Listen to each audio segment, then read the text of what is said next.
Rana plaza ট্র্যাজেডির ৩ বছর পূর্তি হলো আজ। ভয়ানক সেই দুঃসহ স্মৃতি এখনও বয়ে বেড়াচ্ছেন আহতরা। আর নিহতের স্বজনরা আপন মানুষকে হারিয়ে এখনও ভাসছেন চোখের জলে।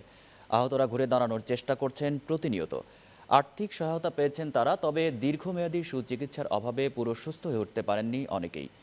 রানা প্লাজা ট্র্যাজেডি মামলায় জড়িতদের বিচার না হওয়ার আক্ষেপ অনেকেরই। কেমন আছেন রানা প্লাজা ট্র্যাজেডিতে আহত মানুষেরা?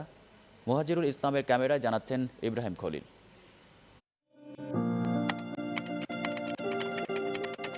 2013 সালের 24 এপ্রিল সাভার বাস স্ট্যান্ডে ধসে পড়ে রানা প্লাজা নামের একটি ভবন। নিহত হয় 1136 জন মানুষ। তাদের অধিকাংশই পোশাক শ্রমিক।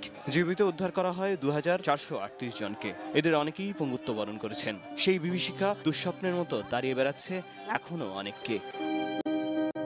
পার হয়ে গেছে 3টি বছর। রানা প্লাজার ধ্বংসস্তূপ নেই, সেখানে এখন কচুরিপানায় ছায়া, জলজ ডোবা। তবে দুঃস্বপ্নের স্মৃতি মুছে যায়নি কারো। প্রায় প্রতি সপ্তাহেই জায়গাটিতে এসে হারানো একমাত্র মেয়ের জন্য বিলাপ করেন 70 বছরের বৃদ্ধা জায়েদা বেগম। 3 বছর চলে গেল, এখন আমার কোনো ঠাঁই নেই। ওই ঘটনায় আহতদের জীবন হয়ে উঠেছে দুর্বিষহ। আর্থিক টানাপোড়েন তো আছেই, তবে সবচেয়ে বড় হয়ে উঠেছে তাদের শারীরিক অক্ষমতা আর যন্ত্রণা। এমনই একজন রূপা শোনালেন তার কষ্টের কথা। এখন আমার মাথার সময়টা খুবই বেশি, আর আমি হাঁটতে পারি না, জোরে কথা কইতে পারি না। এই যে আমার সাথে আমার স্বামী আছে, একা একা গেলে পরে আমি বাসা চিনা যাইতে পারি না, আমি দিশা হয়ে যাই।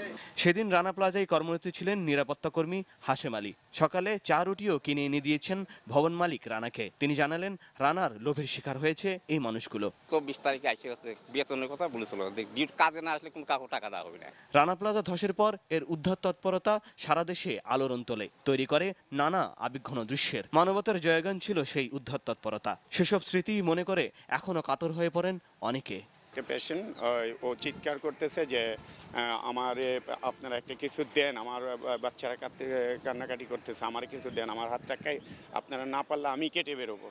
এমন ঘটনা রোধে ভবন নির্মাণে সতর্ক থাকার পাশাপাশি উদ্ধার তৎপরতায় দক্ষতা বাড়ানো আর চিকিৎসা ধারাবাহিকতা রক্ষার উপর জোর দিলেন রানা প্লাজা ট্র্যাজেডির ভুক্তভোগীরা। রানা প্লাজা ধসের পর যে অপূরণীয় ক্ষতি হয়েছে, এরপর কারখানা ভবন নির্মাণের ক্ষেত্রে ভবন মালিকরা কতটুকু সচেতন হয়েছেন সে ব্যাপারটি প্রশ্নবিদ্ধ। ভৌগোলিক কারণে আমাদের অবস্থান ভূমিকম্প প্রবণ এলাকাতে, তাই অপরিকল্পিত নগরায়নে আমাদের যে ব্যাপকতা, এর ফলে ছোট একটি ভূমিকম্পে যে ব্যাপক ধ্বংসযোগ্য হতে পারে সেই সম্ভাবনা উড়িয়ে দিচ্ছেন না নগর পরিকল্পনাবিদরা। সাভার বাস স্ট্যান্ড থেকে ইব্রাহিম খলিল, নিউজ 9, ঢাকা।